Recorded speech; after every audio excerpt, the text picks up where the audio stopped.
Përshëndetje të gjithëve, të nderuar zonja dhe zotrinj, kolegë dhe pjesëmarrës, më lejoni t'ju ftoj në sesionin udhëzues për thirrjen e dytë të Fondit Rajonal të Sfidave në Kosovë, për cilin jeni njoftuar më herët nëpërmjet emaileve dhe rrjeteve sociale.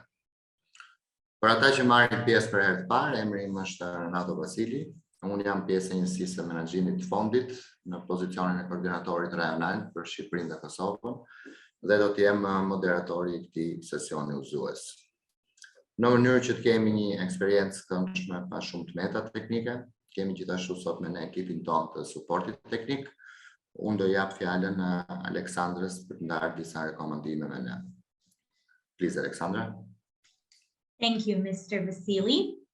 Dear attendees, welcome to the tutorial and Q&A session of the Regional Challenge Fund in Kosovo.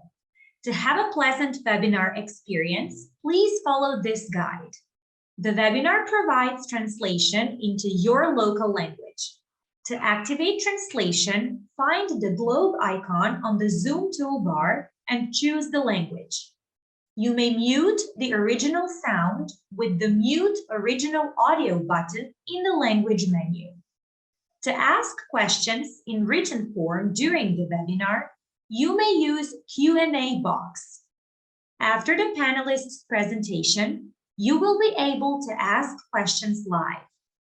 To ask questions live, press the Raise Hand button in the Zoom toolbar. Before you join the live program, check your audio settings and turn on your microphone. To contact technical support or other attendees, choose the chat option located in the Zoom toolbar. When using the chat box, choose Everyone option in the chat. Enjoy the tutorial and Q&A session. Thank you. Thank you, Alexandra. Siç e përmeni edhe kolegja, dëgjuat për opsionin e chatit dhe pyetjeve të përgjigjeve. Unë lutem që ta përdorni në fund të sesionit. Pra, gjatë prezantimeve të bani shënim pyetjet që do të keni dhe ne do t'i adresojmë pyetjet në fund të sesionit, në sesionin e pyetjeve dhe përgjigjeve live. Bashkë me mua është sot janë këtu sot edhe kolegët e mi nga njësia e menaxhimit fondit, zoti Frider Vërman, udhëheqësi i ekipit, dhe zonja Arpina Rudunjan, e cila është përgjegjëse për pjesën e suportit të Grant Management System. Pa humbur kohë, do jepja fjalën koleges Arpinës për të prezantuar formën online të aplikimit. Please, Arpina. Good morning, everyone. Thanks for joining the tutorial and welcome to our session. I will share the screen now so that immediately takes us to the application form and where we can see how it looks like and what we need to do to fill in the application form for the RCF second call, expression of interest. However, this is not how it looks like. In the beginning, you need to register to our grant management system, which you probably have done if you have already applied to the system in the previous schemes.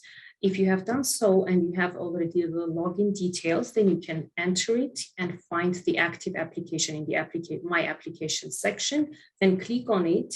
It will take you to the landing page. And after acknowledgement, you will come to the application page, which is like this. But if you are a totally new applicant, then you will need to register to the system, to the grant management system in the first place in order to have an account. And then in the applications part, you will be able to see the available application, which is this one now. In both cases, even if you do not have an account or you're newly registering, it still takes just a couple of seconds, nothing difficult to do it. Even if you have forgotten your previous email, don't hustle, just create a new one and start a new application. There is no problem with it at all. Now, what happens when you arrive at this application form? You can see this as the scheme that consists of two main tabs, application and participants tab.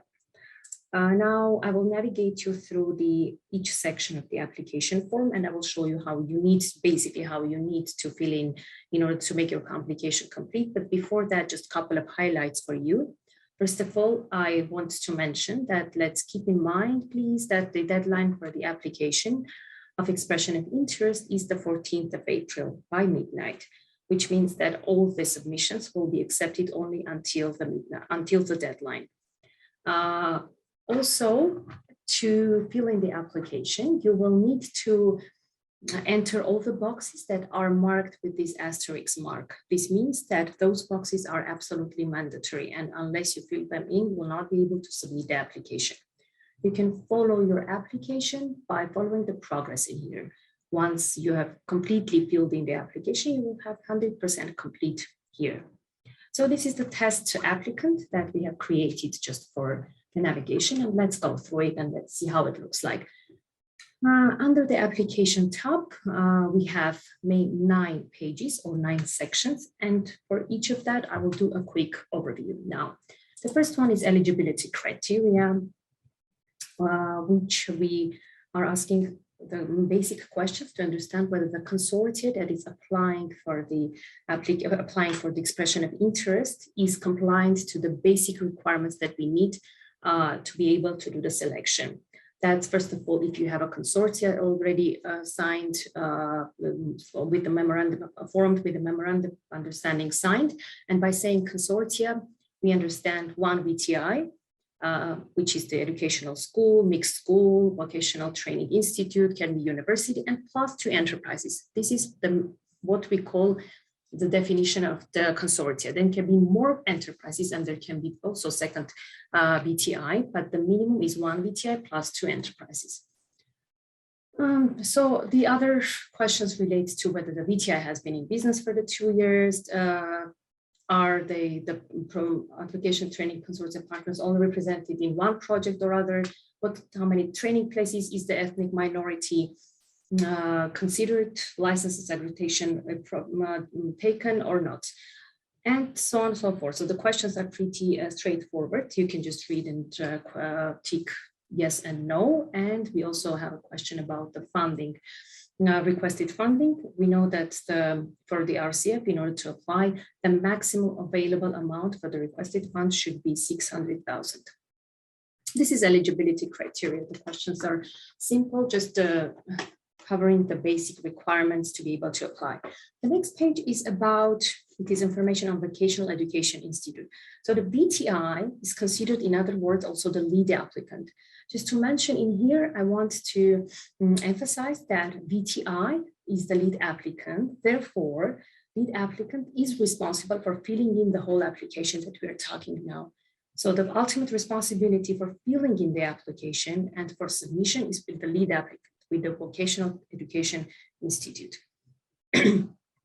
Now, what we want from here, from you in here, is that we request to provide us the details about the lead applicant, the Vocational Training Institute, that's name, telephone address, legal representative, what kind, if we want to know main characteristics also about the VTI, we want to know what kind of VTI is that, what kind of ownership does it have, when was that registered, in which field it is specialized, how many number of the employee, the number of the total staff, the number of the teachers, number of the students enrolled, also the short profile, whether it has been eligible and received any grants for the last years, and so on. So the same continues for the VTI too. If it's not mandatory, you could always see the difference. For example, these fields that are marked with red, they are mandatory, which means that you have to fill them in able to be able to proceed and submit the application.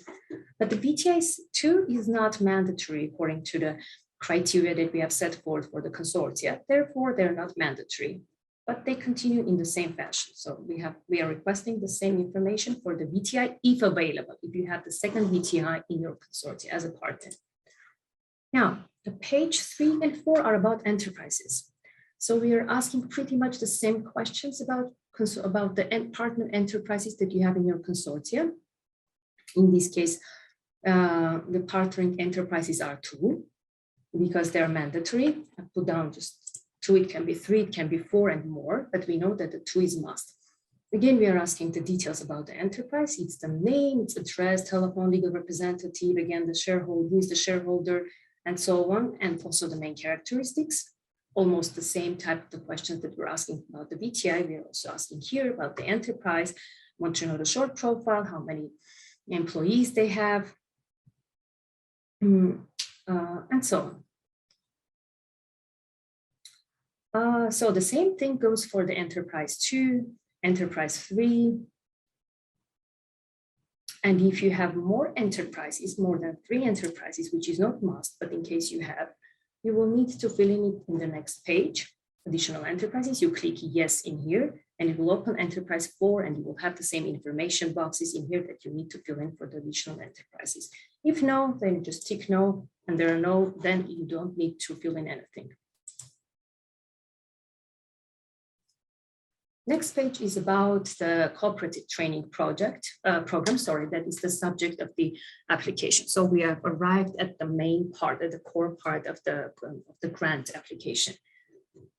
And in here, we are requesting some, again, basic, preliminary, but important information that will give our selection panel an idea what CT program you are coming for, what you have put in the subject of the CT program, and we will, therefore, we'll understand whether it is, therefore, we'll have the knowledge about the criteria to do the proper selection. So first of all, we will know that we will have to say if it's a new or already existing, if it has a title, what is the title, certification and accreditation present or not, the sector of this CT program, type of the program, which we have divided into two categories. That's the short-term programs and long-term programs. My colleague Renato, the regional coordinator for Kosovo, will take over now probably and will explain you what we understand by saying short-term and long-term CT programs. Also the current number of the students for the first year, for the second year, we have the minimum years that needs to be followed also. So this much, and the same goes for the CT program second, if you have a CT program too. If you have, you fill it in the same fashion. If you do not, you just stick to the first CT program. Renato, if you want to take the floor.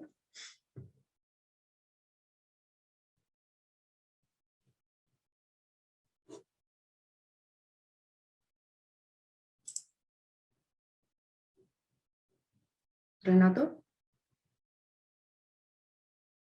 He's not in the call anymore. Maybe you continue. He dropped out. So just go ahead and he will pick it up later on. All right. Okay. Okay, let's continue. And maybe he had some technical issues. So if there is a CT program 2, you fill in the same way. If you have CT program 3, again, you fill in the same way. But as long as we know from our requirements, there needs to be a must is 1 CT program.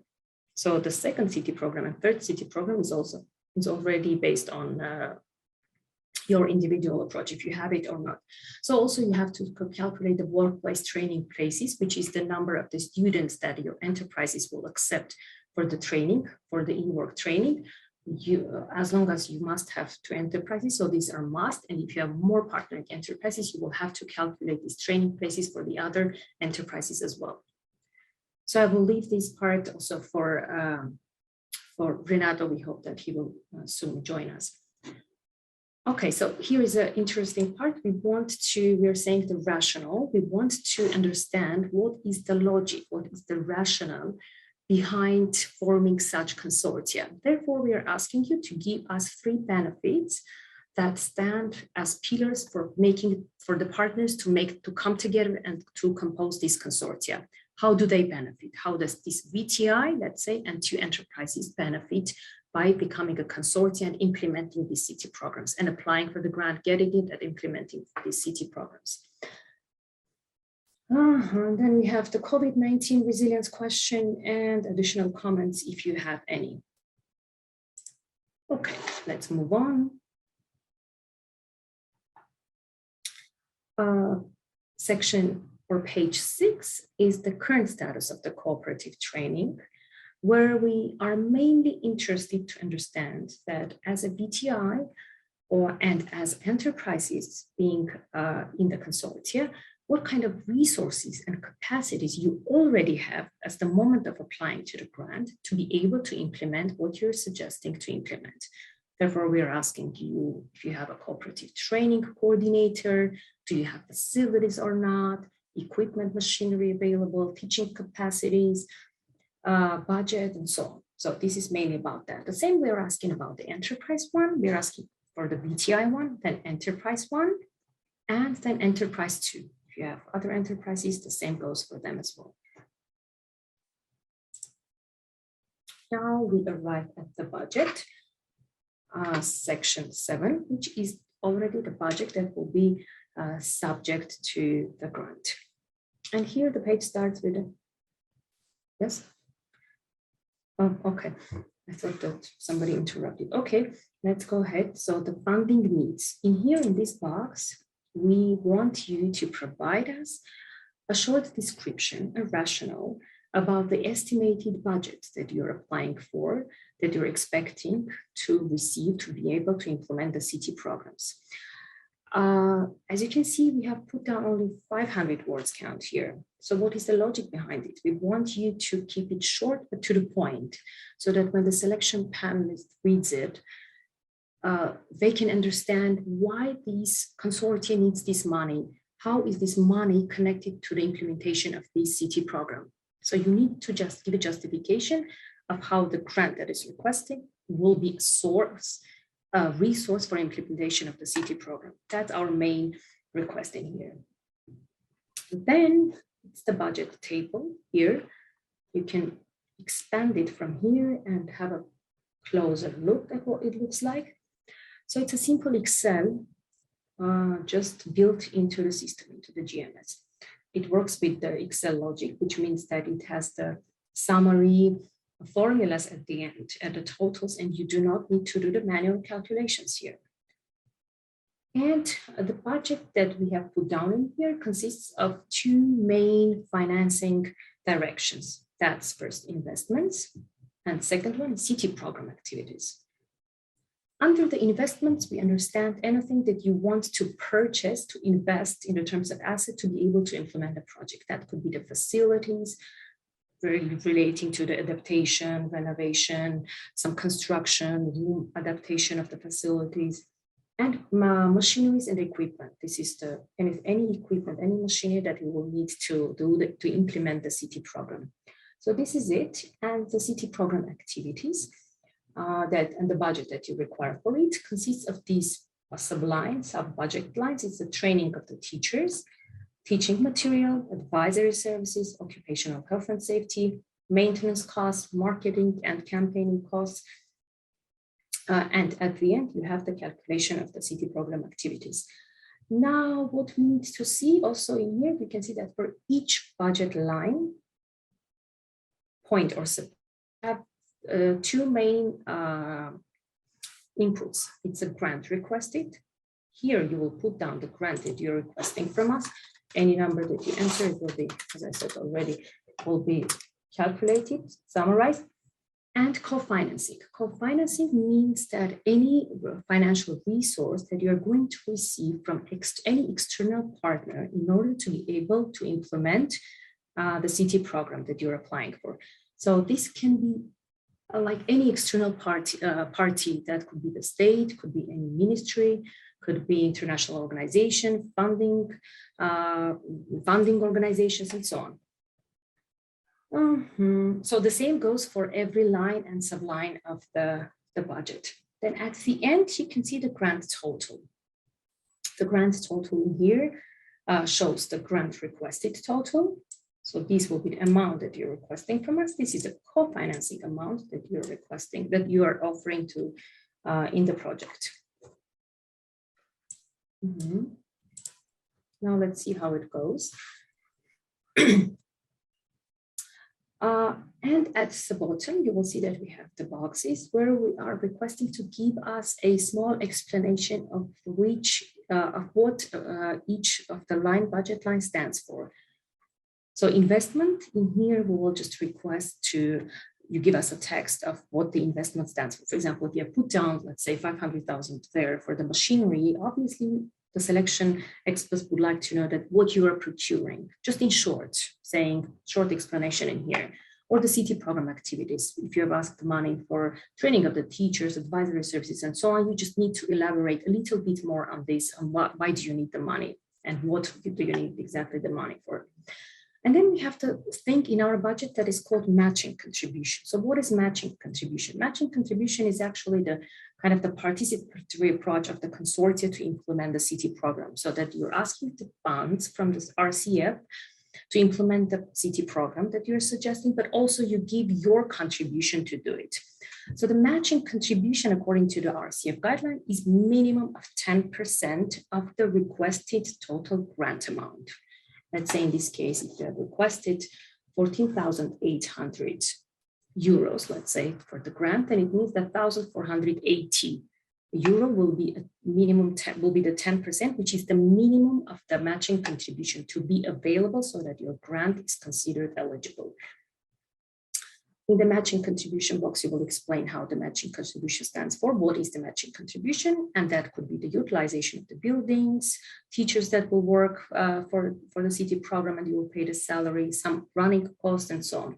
And then you will mention your matching contribution amount. In this case, for example, this can be, for example, 1,500 euro, which is more than 10%. And then we want co-financing box. We want in this box, we're requesting you to explain if you have given any co-financing amount. For example, if you have entered any co-financing amount in here, then we want you to kindly explain who provides this money, if that's a state body, if that's what kind of external partner it is, what is their motivation or why, and so on, and why, how did you get to that? So just give us a little bit elaboration of why this co-financing became available in the project. And in the total grant requested, in here, you will enter the figure that is here, which is the total grant requested. So that's here. You will need to put down this figure in here. This is the grant that you will request from us, from RCF. This much about budget.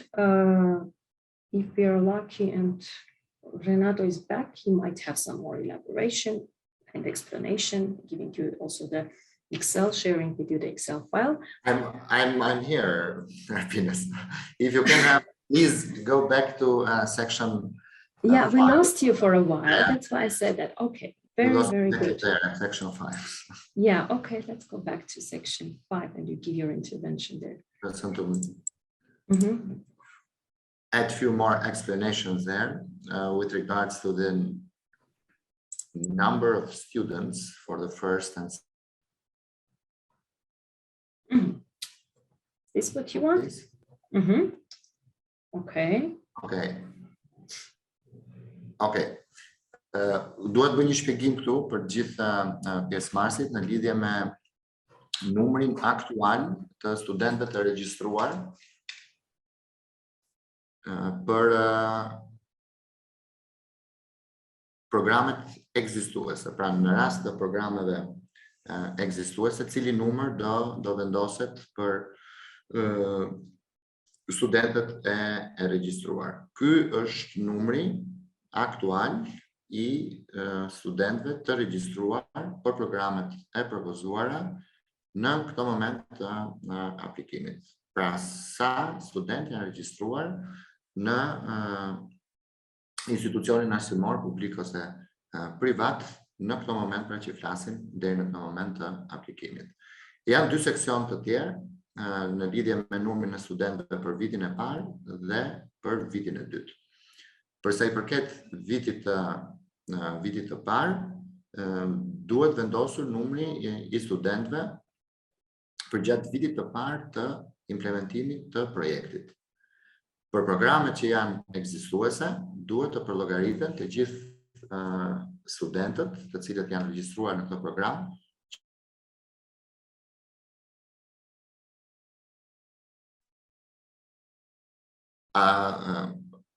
Can you hear me? I received a message here that you can. We do now. We do now. Okay. Përsa I përket numrit të studentëve, po thoja për përsëris në lidhje me vitin e parë, ju lutem të vendosni numrin e studentëve që parashikohet në programin e propozuar për gjatë vitit të parë të implementimit të projektit. Për programet që janë ekzistuese dhe që janë afatgjata, pra më gjata se sa një vit, duhet të vendoset numri I studentëve duke filluar që nga viti I parë akademik. Pra për këtë program ekzistues, mund të jemi në vitin e dytë, po themi, të programit, dhe programi është 3 vjeçar, kështu që do llogaritet numri i studentëve nga viti i parë akademik që janë regjistruar në këtë program. Për sa i përket programeve të trajnimit afatshkurtra, pra më të shkurtra se sa një vit, me kozjatje më pak se sa një vit, duhet të llogaritet numri total i studentëve që pritet për të regjistruar gjatë vitit të parë të projektit. Në të njëjtën logjik, për sa i përket vitit dytë të projektit, duhet vendosur numri i studentëve që parashikohet në vitin e dytë të implementimit apo të zbatimit të projektit. Edhe këtu, për ato programe që janë afatgjata, duhet përllogaritur numri i studentëve në të gjithë programet e trajnimit duke filluar që nga viti i parë, ndërsa për trajnimet afatshkurtra më pak se sa një vit, duhet përllogaritur numri i studentëve, pra që kemi përllogaritur më sipër në vitin e parë, plus numrin e studentëve që parashikoni për të regjistruar në vitin e dytë. Në lidhje me pikën tjetër, pra me numrin e trajnimeve të përsëritura gjatë një viti. Këtu është shumë e rëndësishme që të bëhet një dallim ndërmjet programeve afatshkurtra dhe programeve afatgjata. Ne përllogarisim kozjatjen e projektit, pra projekti që do propozoni ju në 3 vite, duhet përllogaritet në këtë gjatësi, po themi, në këtë kozjatje, dhe këtu duhet të vendosni numrin e përsëritjes së këtij trajnimi. Nëse është program afatgjat, pra nëse është më shumë se sa një vit, duhet vendosur numri i plot i trajnimeve të përsëritura. Në një periudhë 3 vjeçare, një program, po themi që zgjat 2 vite, aty duhet vendosur numri 1. Ndërsa për programe afatshkurtra, duhet vendosur numri i programeve të trajnimit të cilat do përsëriten në periudhën 3 vjeçare. Pra, nëse në një vit ose më saktë nëse një trajnim afatshkurtër është 6 muaj, në një periudhë 3 vjeçare ju mund ta përsërisni 5 herë. Besoj që për këtë pjesën jemi të qartë, unë do ja adresoj pastaj pyetjet që mund keni në fund të sesionit. Thank you, Arpina. You can move on. Thank you, Renato, for your explanations. Now I think we stopped at the part. Renato, do you want to take over for the budget? Because I finished that as well. Yes. If you want, okay, then let's do that before we move on. I will now, yes, I will now. Okay. Në lidhje me buxhetin që prezantoi kolegja, unë në fakt do doja që të diskutonim për udhëzimet të cilat i gjeni në faqen tonë në lidhje me kontributin pjesëmarrës, dhe aty është më e qartë e gjitha përllogaritja e buxhetit. Arpina, you can stop please sharing the screen and I will share the matching contribution guidelines. Okay.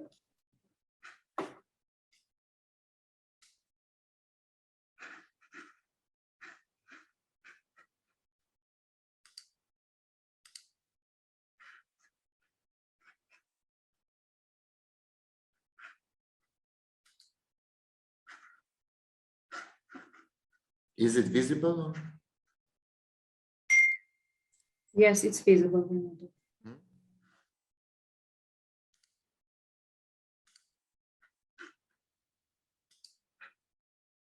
Ok, atëherë për të përsëritur për ata që kanë marrë pjesë në info session, pra në sesionin informativ, ne kemi shpjeguar se cilat kosto janë kostot pranueshme nga projekti dhe cilat janë kostot e papranueshme, pra që nuk financohen.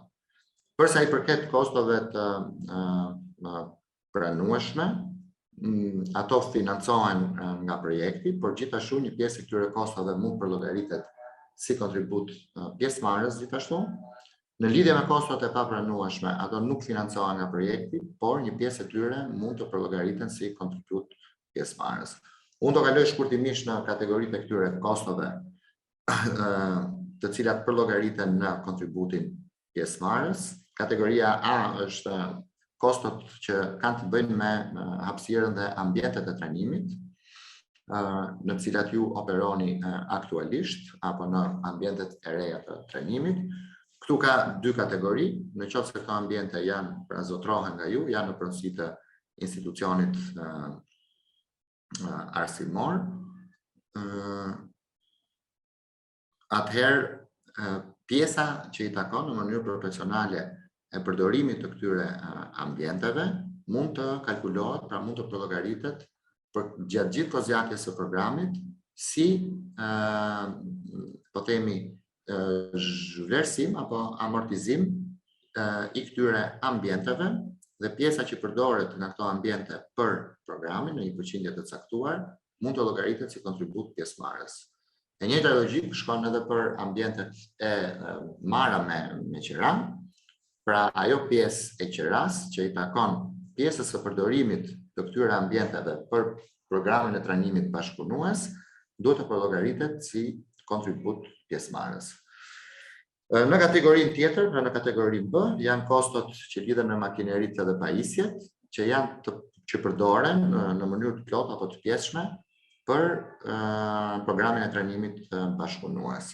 Në të njëjtën logjikë, në qoftë se këto makineri zotërohen, pra janë në pronësi të VTI-s, të institucionit arsimor, atëherë në mënyrë proporcionale përdorimi i këtyre makinerive duhet të llogaritet si kontribut pjesëmarrës, mund të llogaritet, si kontribut pjesëmarrës, duke u bazuar në amortizimin vjetor të makinerive dhe pajisjeve.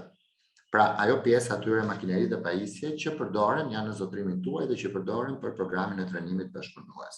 Nëse janë të marra me qira, apo në po themi leasing financiar apo operacional, atëherë përdorimi në mënyrë proporcionale i këtyre makinerive dhe pajisjeve duhet të përllogaritet përsa i përket gjithë kozjatjes së programit, bazuar në shpenzimin financiar apo operacional vjetor. Unë më vonë do jap edhe shembuj përkatës.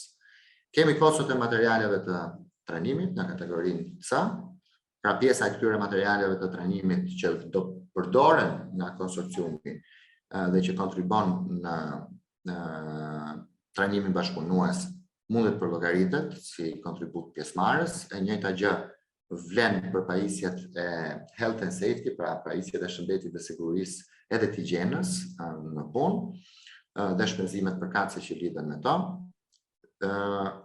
Dhe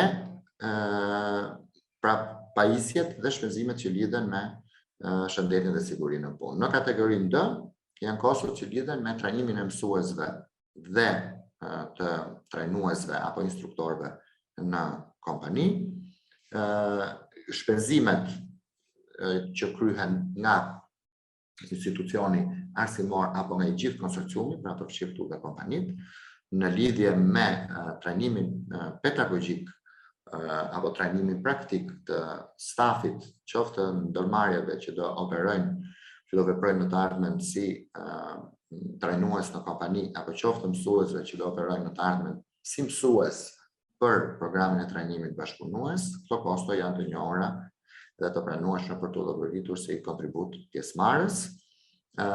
Në lidhje me kostot e pagave të mësuesve dhe të instruktorëve në kompani, pagat, siç e kemi shpjeguar edhe siç është e qartësuar në udhëzimet përkatëse, nuk janë një kosto e pranueshme. Pra fondi nuk financon pagat apo shpenzimet tjera që lidhen me shpërblimin e mësuesve, të koordinatorëve apo të instruktorëve në kompani. Por përdorimi i kohës së mësuesve dhe instruktorëve në kompani për sa i përket pjesës së tyre që angazhohen në programin e trajnimit bashkëpunues mund të llogaritet si kontribut pjesëmarrës. E njëjta gjë shkon edhe për dietat dhe sigurimin, dietat, transporti, sigurimi i studentëve. Këto janë kosto që janë tërësisht operacionale, nuk financohen nga fondi, janë kosto të papranueshme, por pavarësisht se nuk financohen, shpenzimet për këto kosto mundet që të përllogariten si kontribut pjesëmarrës për ato program të propozuar të trajnimit bashkëpunues. Gjithashtu në lidhje me kostot për mirëmbajtjen dhe shpenzime të tjera komunale si pagesa e ujit apo e rrymës e energjitë elektrike në mënyrë të proporcionale, pra për sa i përket po themi përdorimit apo shpenzimit që kryhet për mirëmbajtje dhe për shpenzime komunale dhe që lidhet me programin e trajnimit bashkëpunues në një përqindje të caktuar, këto mund të përfshihen në kontributin pjesëmarrës. Në udhëzimin për kontributin pjesëmarrës do të gjeni dhe disa shembuj të përllogaritjes. Për shembull, për përllogaritjen e përdorimit proporcional të aseteve kur ato zotrohen. Ne kemi përgatitur këtu një formulë që ju ndihmon më tepër nga ana logjike se si mund të përllogaritet kjo kosto si kontribut pjesëmarrës. Pra kemi zhvlerësimin apo amortizimin vjetor në fund të çdo viti për secilën nga makinerit. Kemi 3 vite, vitin e parë, të dytë dhe të tretë të projektit, me që shënohet përdorimi proporcional, pra përqindja e përdorimit e kësaj makinerie për programin e trajnimit bashkëpunues, të është kozgjatja e programit, më është kontributi pjesëmarrës. Nëse për vitin e parë, kemi 2.500 euro zhvlerësim, për vitin e dytë 2.000 euro dhe për vitin e tretë 1.750 euro. Dhe ju përllogarisni që këtë makineri do të shfrytëzoni 30% për programin e propozuar të trajnimit bashkëpunues në një kozgjate prej 3 vitesh, atëherë formula e përllogaritjes së kontributit pjesëmarrës duhet jetë shuma e amortizimit vjetor për të 3 vitet, shumëzuar me 30% dhe kjo jep vlerën e kontributit pjesëmarrës. E njëjta logjik përdoret edhe në shembullin e përllogaritjes së kontributit pjesëmarrës kur asetet janë të marra me qera, pra kur nuk kjo është i përket më tepër rastet e institucioneve arsimore private, asetet janë të marra me qera, në vend të amortizimit vjetor kemi shpenzimin vjetor apo shpenzimin mujor të qeras dhe shuma e kontributit pjesëmarrës është numri i pagesave të qeras financiare për një vit me shumën e kostit mujor, shumëzuar me përqindjen proporcionale të përdorimit të këtyre aseteve, shumëzuar me kozgjatjen e projektit dhe kjo jep vlerën e kontributit pjesëmarrës.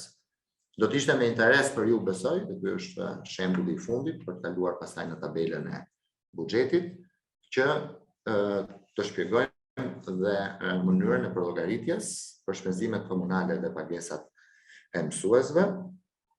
Pra ju keni me U shënojmë shpenzimet komunale mujore dhe me S shpenzimet për mësuesit gjatë një muaji të caktuar. Me C1 është përdorimi proporcional i makinerive, pajisje dhe shpenzimeve utilitare të përdorura për trajnimin bashkëpunues. Me C2 është kalkulimi proporcional i pagave të mësuesve përsa i përket kohës së tyre që do shpenzohet për programin.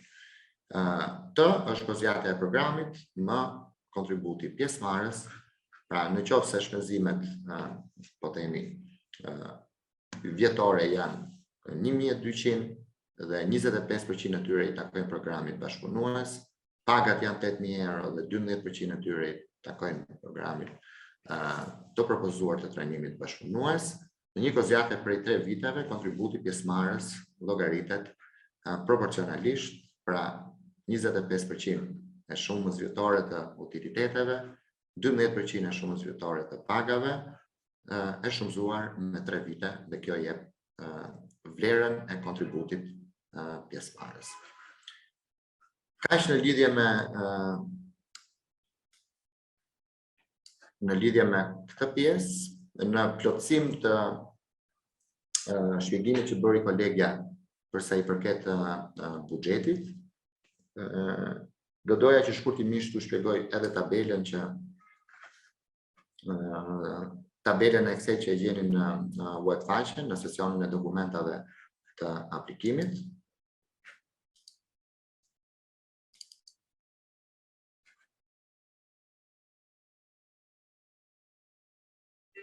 Atëherë, në mënyrë të, po themi, më të detajuar se shpjegohet në formën online të aplikimit, ky është një model që mund t'ju ndihmojë për sa i përket kalkulimit për llogaritjes së buxhetit nga ana juaj. Kjo tabelë për informacionin tuaj nuk është e detyrueshme që të dorëzohet së bashku me aplikimin, kjo thjesht shërben për t'ju lehtësuar për llogaritjen e buxhetit.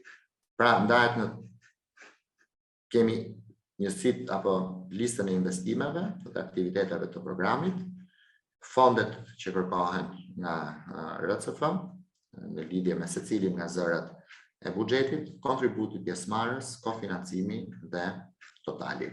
Këto janë kolonat kryesore. Nëse kalojmë një për një, për shembull tek investimet, janë kosto të pranueshme për të financuar investimet në ambientet e trajnimit, dhe këtu përfshihet adaptimi, përshtatja, rinovimi, zgjerimi apo dhe ndërtimi i këtyre ambienteve, si dhe makineritë dhe pajisjet që kërkohen të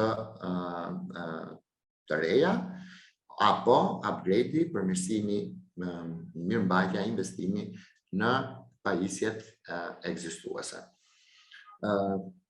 Vendosni vlerën pasi keni përllogaritur se sa është kosto e këtyre, në kolonën bashkangjitur vendoset vlera e kontributit pjesëmarrës sipas përllogaritjeve që sapo shpjegova, dhe nëse ka një financim, po themi në cash nga partner të konsorciumit apo partner jashtë konsorciumit, ai informacion vendoset në kolonën përkatëse të kofinancimit. Këtu formulat janë gati dhe bëjnë përllogaritjen të totalit. Përsa i përket aktiviteteve të programit të trajnimit bashkëpunues, këtu janë vendosur të gjithë zërat e atyre kostove që janë të pranueshme, duke filluar nga trajnimi i mësuesve, materialet mësimore, aktivitetet këshillimore, shpenzimet apo investimet për shëndetin dhe sigurinë në punë, kostot e mirëmbajtjes për pajisjet dhe makineritë dhe ambientet e trajnimit, dhe kostot e promovimit apo të marketingut përsa i përket trajnimit bashkëpunues. Ju mund të përllogarisni kostot në kolonën e parë, pra sa planifikoni se do duhen për secilin nga këto aktivitete. Në kolonën e dytë, që është kontributi pjesëmarrës, do vendosni sipas përllogaritjeve, e theksoj që shpjegova në udhëzimet e kontributit pjesëmarrës, vlerat përkatëse se sa mendoni ju që ky kontribut pjesëmarrës do jetë për secilin nga këto zëra. Në kolonën e tretë, bashkëfinancimin, nëse do ketë një të tillë. Tabela përllogarit në mënyrë automatike të gjitha kostot. Përsa i përket kostove operacionale, ky është një zë i papranueshëm, është një kosto e papranueshme për të financuar nga projekti, por megjithatë është një kosto e cila mund të përllogaritet si kontribut pjesëmarrës. Këtu qelizat janë të bllokuara, pra ju nuk mund të thusni informacione, do të thotë që këto janë të papranueshme për financim, por ju mund t'i keni përllogaritur këto zëra si kontribut pjesëmarrës. Dhe këto zëra janë transporti, sigurimi nga aksidentet dhe dietat përsa i përket studentëve, për dy zërat e parë, pagat, cilat i shpjeguam, pagat për mësuesit apo për instruktorët në kompani, qeraja, amortizimi vjetor dhe shpenzimet komunale vjetore.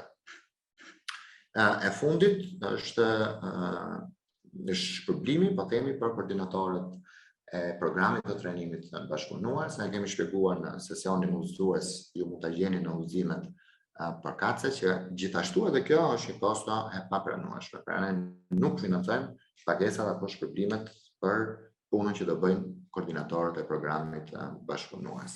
Si kostot prapranueshme që lizat tu janë bllokuara, ju nuk mund ta vendosni informacionin, ndërsa si kontribut pjesëmarrës mund të përllogaritet. Në përfundim, pasi plotësohet tabela, përllogaritet në mënyrë automatike totali i fondeve të kërkuara, vlera e kontributit pjesëmarrës, vlera e bashkëfinancimit dhe totali për të gjitha këto. Ajo që është e rëndësishme, e shpjegoi edhe kolegja Arpina, është që këtë vlerë që ju del nga kjo përllogaritje dhe që të cilën më pas do ta vendosni në GMS, pra në portalin e menaxhimit të grantit, ajo duhet të jetë gjithmonë më e lartë se sa 10% e totalit të fondeve të kërkuara. Pra ky është kriteri për sa i përket kontributit pjesëmarrës. Nëse keni pyetje në lidhje me këtë, ne do t'i diskutojmë në sesionin e pyetjeve dhe të përgjigjeve.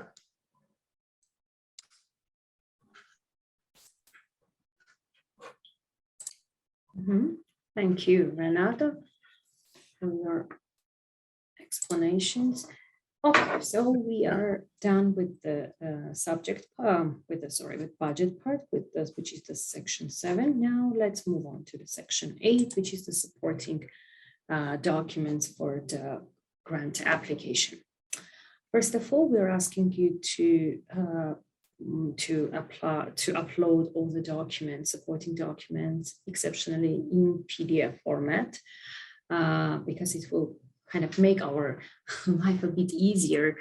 We'll not have the formats taken with the picture just from the phone, which is not readable sometimes. That's why we would like to ask you to prepare the proper scan versions in PDF before you upload everything that is required here. And in here, we require the memorandum of understanding to be signed, to be uploaded, and the date when it was signed, the licenses, any accreditation documents, letter of the support that you have, and the enterprise's business registration document also, and also the registration document for the BTI or BTIs. And now we will arrive at the last page, which is the declaration. In the declaration, you will read this part and you will need to tick it so to save the progress, and that will mean that you're almost or mostly done with the application. Now let's see what happens when you're as a lead applicant done with the application. You will see that if you have filled in all the mandatory fields, then you have 100% complete here. Your progress will show you 100%. And which means that at that point you will be done with these 9 sections. Now it's time to work in here. But I mean, you can work in here parallelly too. What you need to do is, and the logic of the grant is that it's a cooperation, it's consortia, so you need to officially invite and kind of get their green light of the enterprises who are being partner of your consortia. Therefore, you have to click invite in here and invite at least 2 enterprises, partnering enterprises that you have in your consortia. You might have many, so you have to invite every single enterprise that is partner as per your memorandum of understanding for the consortia. By inviting them, you just need to put down their title, their name, email address. Please make sure that the email address is correct. Otherwise, they will not receive this. If they do not receive this, they will not be able to do their contribution, and you will not be able to do the submission of the application. So this is very critical. Please be very accurate in filling in the emails here.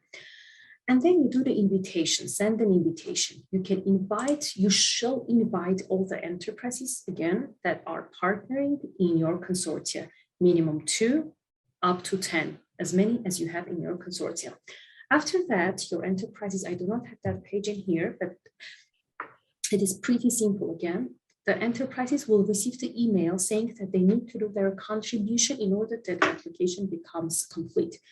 They will have to register into the system and they will see this application form that is filled in by you. They will have exact this form in front of their eye, with the difference that they will have editing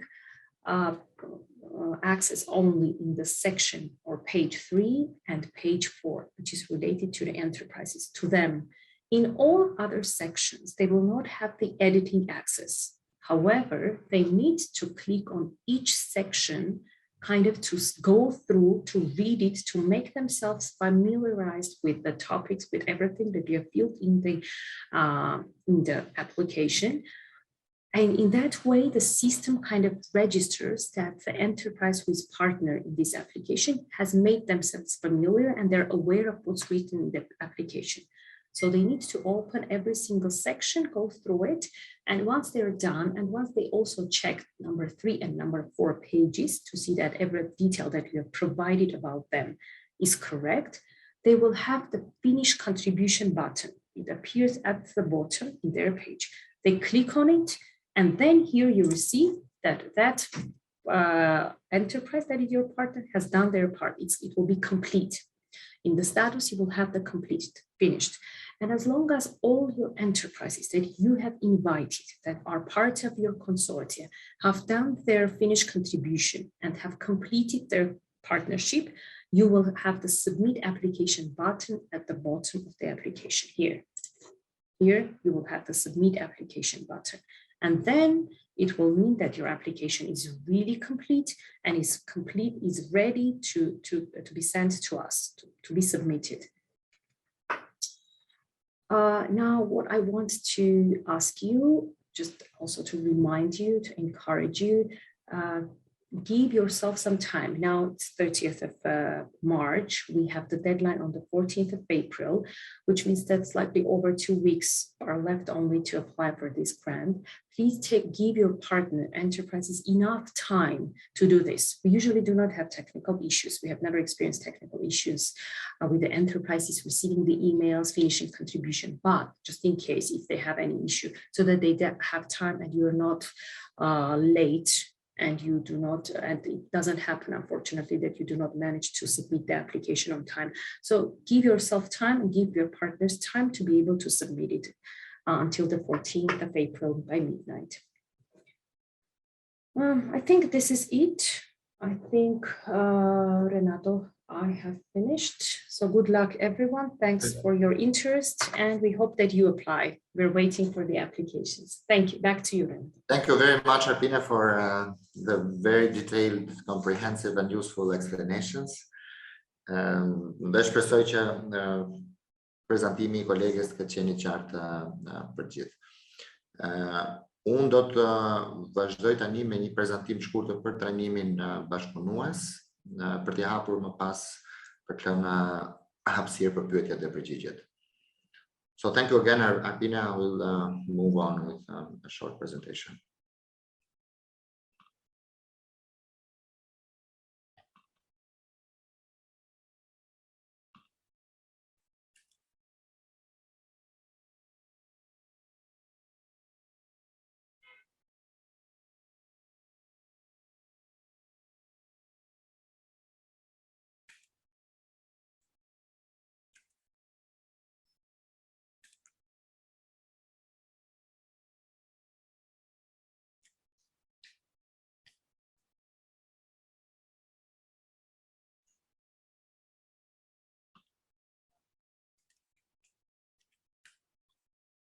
It seems that I opened the wrong presentation.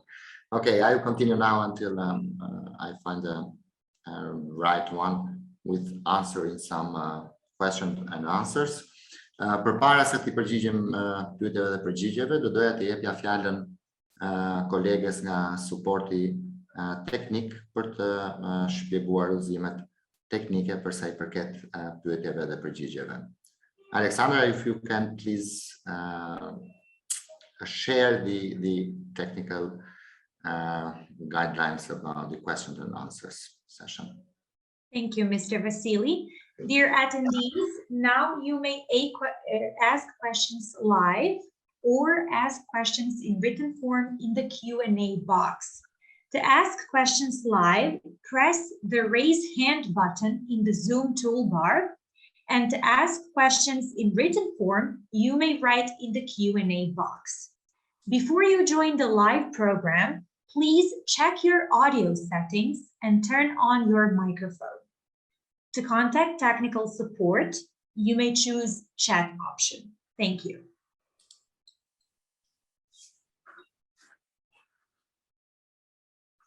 Atëherë, ne do fillojmë me pyetjet dhe përgjigjet dhe më pas do marr vetëm disa minuta për t'ju shpjeguar pak gjëra në lidhje me trajnimin bashkëpunues. Në lidhje me pyetjet që kanë ardhur tek sesioni i pyetjeve dhe përgjigjeve, në të shkuar unë do t'i përgjigjem live. Pyetja e parë është në lidhje me what about a school that doesn't fit the past 2 years being active? A mundet që të aplikoj bashkë me një institucion që kualifikohet si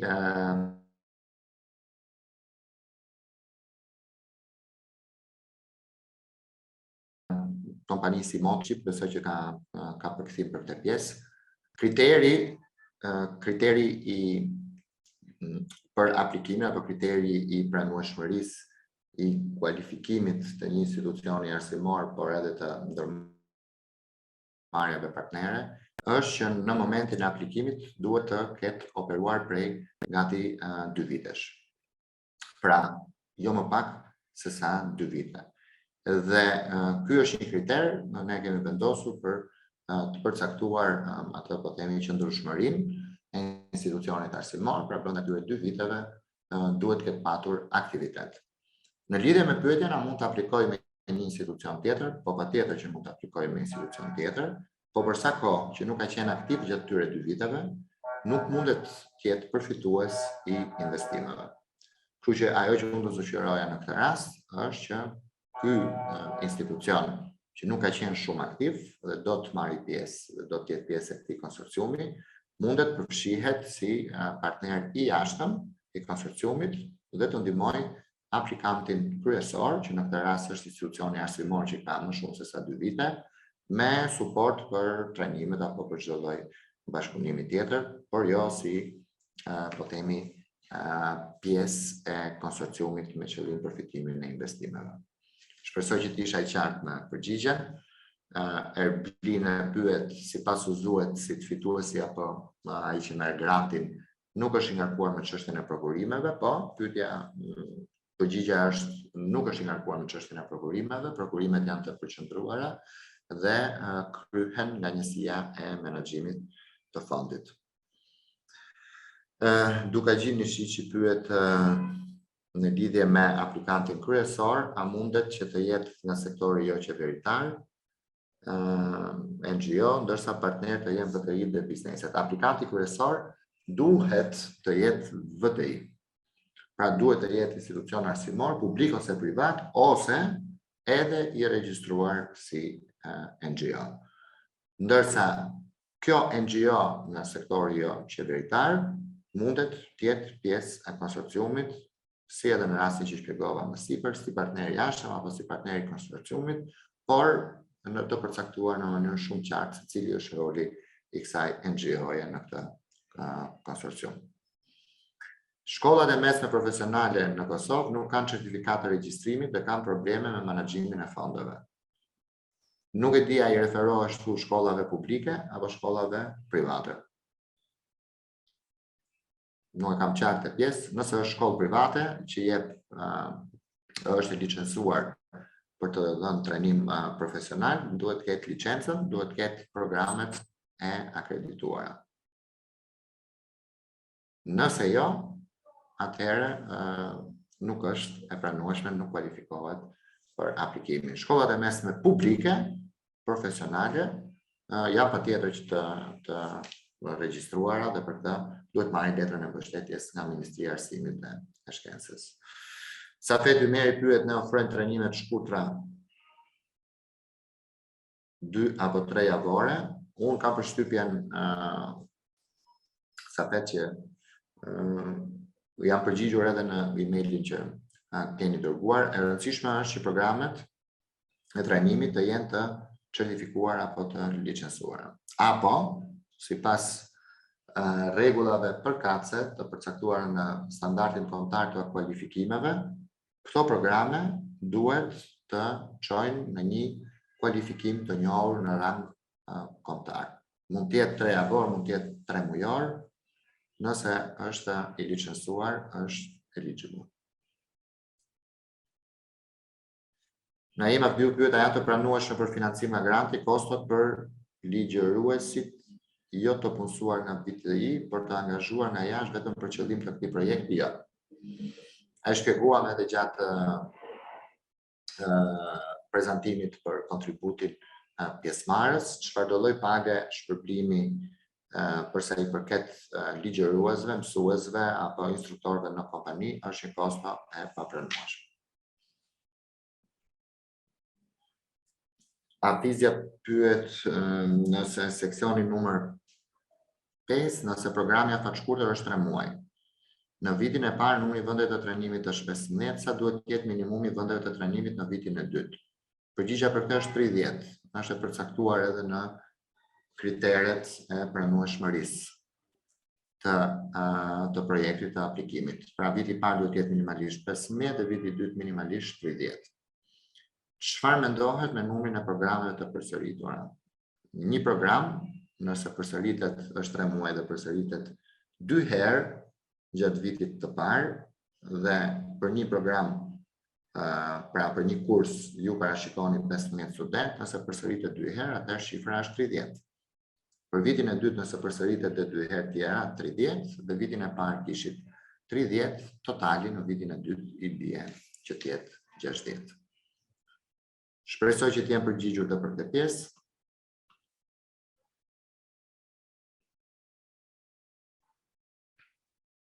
Po filloj me përgjigjen e pyetjeve që kanë ardhur tek chati. Mjetet transportuese a bëjnë pjesë tek majisjet dhe makineritë. Mjetet transportuese për çfarë? Mjet transportues për studentët e shkollës, dhe kjo është në shërbim të programit të trajnimit bashkëpunues. Po.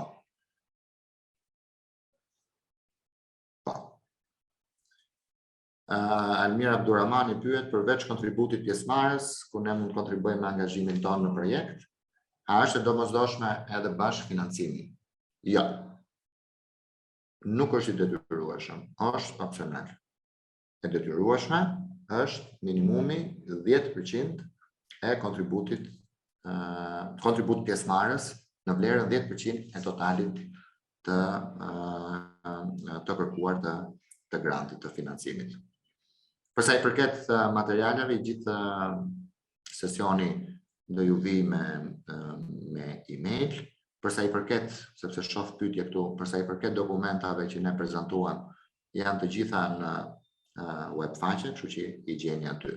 Pyetja nga Xhamaj Çala, a ka kufizim në përqindje tek pjesa e ndërtimit, renovimit të objektit? Nuk e di me fjalë cila është pyetja e saktë, a ka kufizim në përqindje. Nëse ju planifikoni të ndërtoni një objekt apo të shtoni, po themi, ndërtoni një objekt të ri për të shtuar ambientet e trajnimit, atëherë për atë vlerë të parashikuar për ndërtimin e këtij objekti, duhet të keni minimalisht 10% kontribut pjesëmarrës.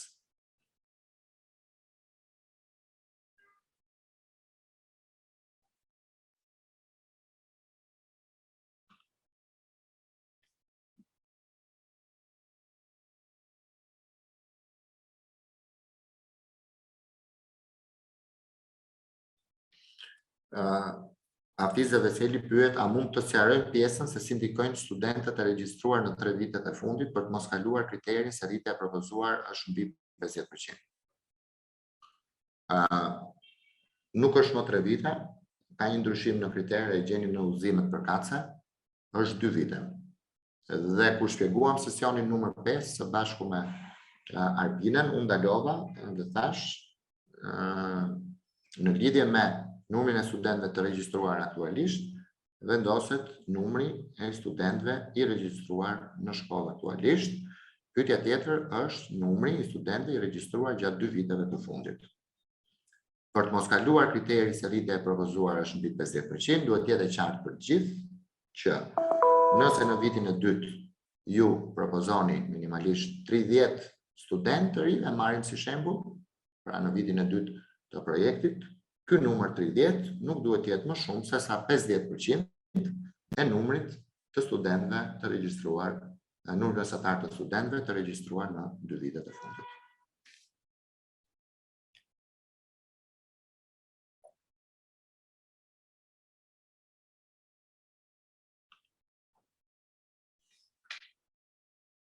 Nëse keni pyetje që doni të bëni live, lirisht mund të ngrini dorën dhe unë do ju jap fjalën.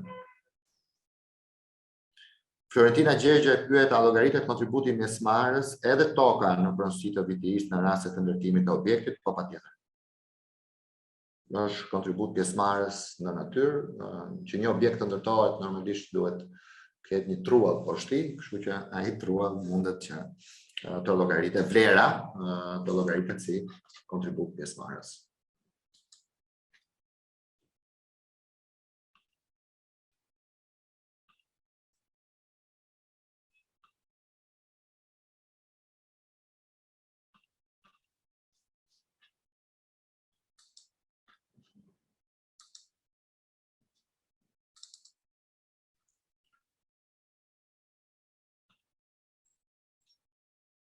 Unë do pres edhe pak për pyetje të tjera.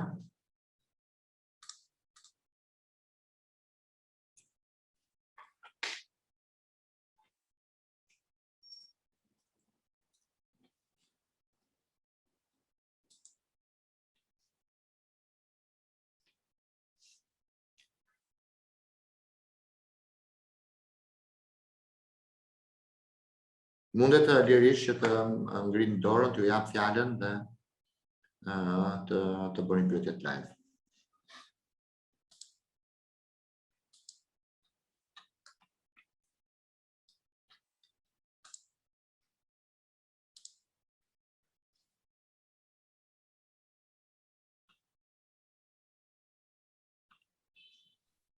Po, zoti Ismail, Balan, po. Përshëndetje të gjithë, Renato, faleminderit për mundësinë. Unë isha zbashur me Xhemonin kur pyetëm lidhje me ndërtimin, përqindjen e ndërtimit. Ideja është nga që kanë projekte tjera. Apo jo? Nuk e di, për shembull, ka njerë është kufizimi 25% të pagat. Nuk mund ta kalosh atë përqindje të pagat, për shembull. Po të Atëherë ne shpjeguam, të shpjegojmë. Ne shpjeguam gjithë buxhetin. Buxheti si në sistem ashtu edhe në mënyrën e përllogaritjes, si unë shpjegova tek fajli i Excelit, siç e vura re, aty nuk ka përqindje të caktuara. Okej. Dhe edhe në udhëzimet, po t'i lexoni me kujdes, qoftë kontributi pjesëmarrës, qoftë të kostove, nuk përmenden kufizime për zërat të caktuara. Unë kuptoj se çfarë doni toni, për shembull 30% ndërtimi, 30% trajnimi e kështu me radhë, dhe nuk duhet të kaloj kë shumë. Por ka një, si thosh, një koncept tjetër aty, që i gjithë buxheti duhet jetë i arsyeshëm, duhet jetë racional. Apo, sepse nuk mundet që të kërkosh po të jemi 100% fondeve për ta ndërtuar këtë objektin, që është okay sepse është kosto e pranueshme dhe mund të ndërtohet me fondet e projektit, por normalisht duhen edhe makinerie dhe pajisje edhe trajnime, apo jo. Në rast se gjitha këto tjera të pastaj suportohen nga BTI-ja, atëherë do bëhet shpjegimi përkatës që ne si kontribut pjesëmarrës kemi gjithë pjesën tjetër dhe fondet i kërkojnë vetëm për projektin. Kjo pastaj gjithsesi do vlerësohet në cilësinë e propozimit. Besoj isha i qartë apo jo? Mirë, faleminderit shumë. Faleminderit shumë, qartë. Faleminderit.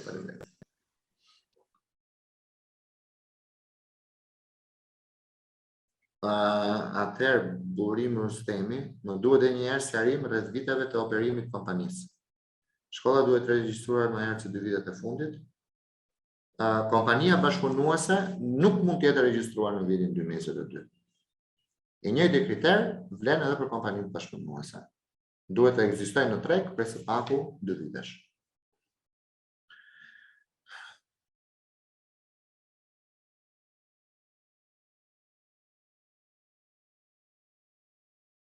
Përshëndetje, si konsorcium, pyet Zana Xërxa, a mund a llogaritë ndërmarrjet me të cilat bashkëpunojmë apo VTI-të të tjera që multiplikojmë bashkë?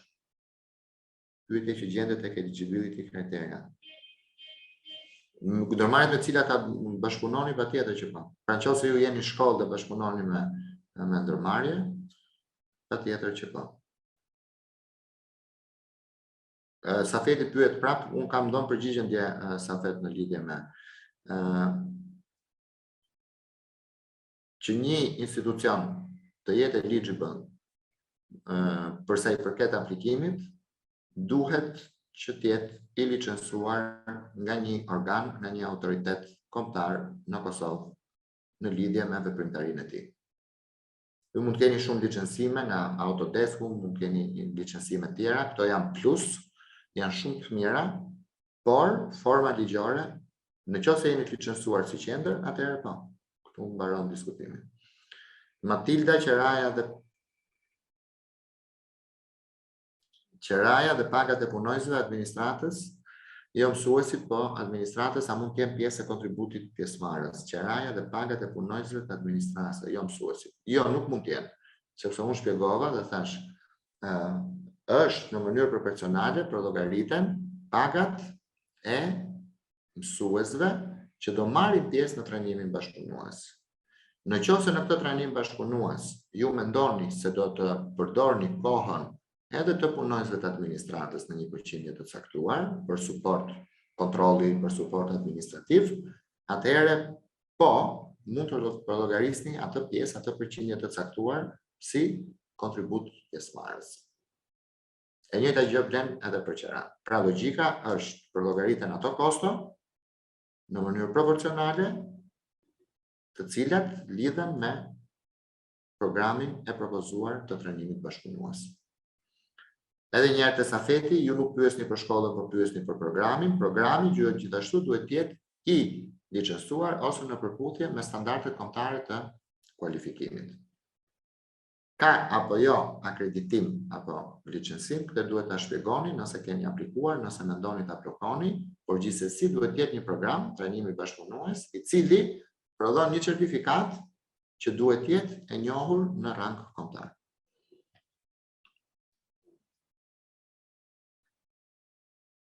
A mund të jetë konsorcium bashkëpunues mes Shqipërisë dhe Kosovës? Patjetër që mund të jetë konsorcium bashkëpunues. Baza e themelimit të një konsorciumi është një VTI dhe 2 kompani të cilat operojnë në një shtet të caktuar. Pra, në Kosovë do të kemi një VTI dhe 2 kompani.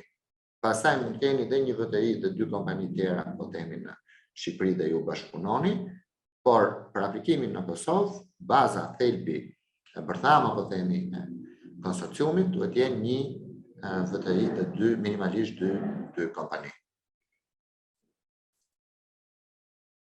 Pyetja përveç memorandumit mirëkuptimit dhe letrës së mbështetjes, a duhet diçka shtesë për aplikim? Në sesionin përkatës në web faqe keni të gjithë dokumentat të cilat duhet të plotësohen. Dhe është njëta pyetje nga Erblina, janë dokumentat e regjistrimit biznesit, janë dokumentat e regjistrimit të VTI-s, janë dokumentat lidhura me licencimin dhe akreditimin, është letra e mbështetjes, qoftë institucioni publik, qoftë dhe operator privat, është dhe memorandumi i bashkëpunimit. Këto janë pak a shumë paketa e dokumentacionit që duhet të dorëzohet.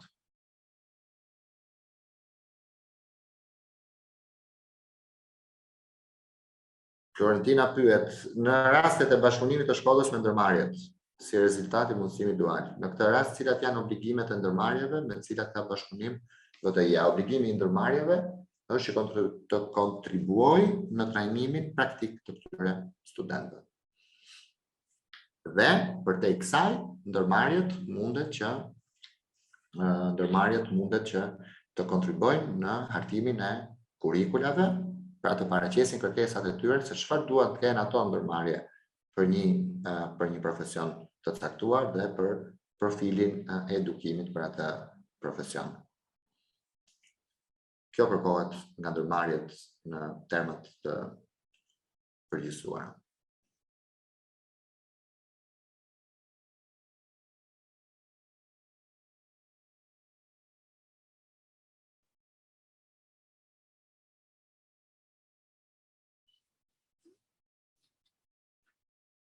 Ka pyetje tjera, Rruga?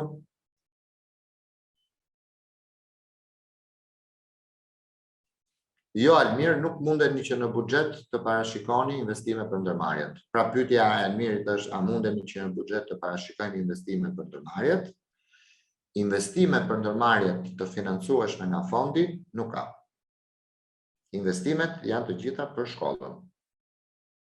Ndërmarrjet mund parashikojnë investime, patjetër, në lidhje me këtë program të trajnimit bashkëpunues, por kjo do jetë me fondet e ndërmarrjeve dhe do të përllogaritet pastaj si kontribut pjesëmarrës, po jo si financim nga fondi.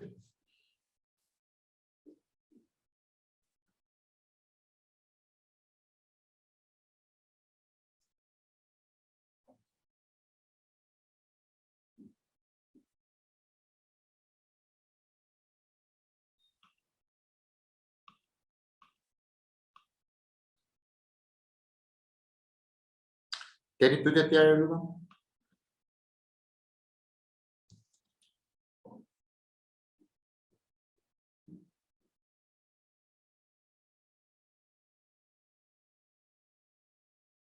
Mirë, atëherë, unë kisha parashikuar dhe një prezantim të shkurtër, por normalisht edhe për efekt të kohës nuk mundem që të thellohem në atë prezantim. Doja thjesht shkurtimisht mund ta diskutoj derisa juve t'ju vinë mend një pyetje tjetër. Ka patur disa pyetje edhe nga aplikantë të ndryshëm në Shqipëri dhe Kosovë se çfarë përfitojnë ndërmarrjet. U pyet edhe këtu më duket se çfarë përfitojnë ndërmarrjet nga ky bashkëpunim. Atëherë, ajo që përfitojnë ndërmarrjet, unë do ta përmbledh shkurtimisht. Thelbi i këtij projekti, pra i këtij programi iniciuar nga qeveria gjermane, financuar nga KFV-ja dhe i zbatuar në njësia e menaxhimit të fondit, është mbështetja financiare e institucioneve arsimore dhe profesionale me qëllim rritjen e cilësisë së arsimit dhe aftësimit profesional, dhe kjo e gjitha në bashkëpunim me ndërmarrjet pra me sektorin privat apo edhe ndërmarrje publike, sepse nuk mundet të jemi një trajnim bashkëpunues apo dual, nëse mund ta themi kështu, nëse nuk përftohen njohuritë e duhura nga ana praktike në ndërmarrje.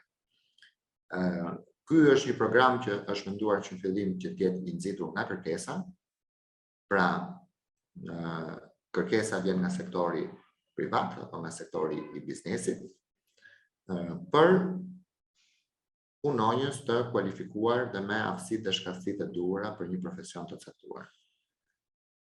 Kjo kategori e punonjësve po themi potencial janë studentët të cilët marrin pjesë në trajnime bashkëpunuese në shkollat e arsimit profesional. Bashkëpunimi me ndërmarrjet është vital, është shumë e rëndësishëm, sepse ndërmarrjeve i jep mundësinë të influencojnë programin e trajnimit bashkëpunues, pra të ndikojnë në përmirësimin apo në zhvillimin e mëtejshëm të programit të trajnimit bashkëpunues, duke përfshirë kërkesat e tyre, i jep mundësinë që të planifikojnë më mirë stafin, i jep mundësinë që të mësojnë studentët me proceset e aktiviteteve operacionale në punën e tyre, të mësojnë studentët me frymën e punës në një kompani, dhe kjo i ndihmon studentët që të shohin normalisht se çfarë i pret pas përfundimit të këtij programi trajnimit bashkëpunues apo çfarë i pret pas marrjes së diplomës dhe certifikatës përkatëse. Kështu që përfitimet për shkollën janë investimet dhe trajnimi, kuptohet, përfitimet për biznesin në terma po themi të përgjithshme apo si objektiv përfundimtar i këtij programi është më shumë njerëz të kualifikuar dhe më shumë student të motivuar për të bërë pjesë e këtyre bizneseve si punonjës të ardhshëm.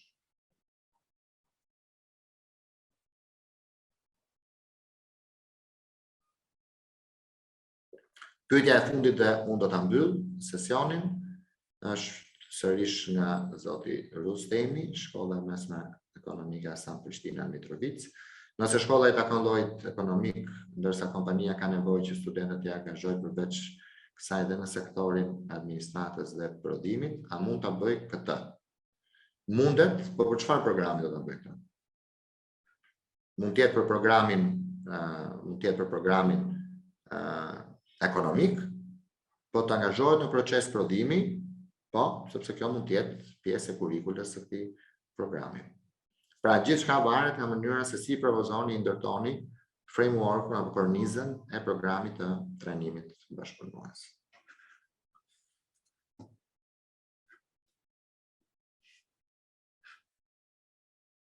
Atëherë, nëse nuk ka pyetje të tjera,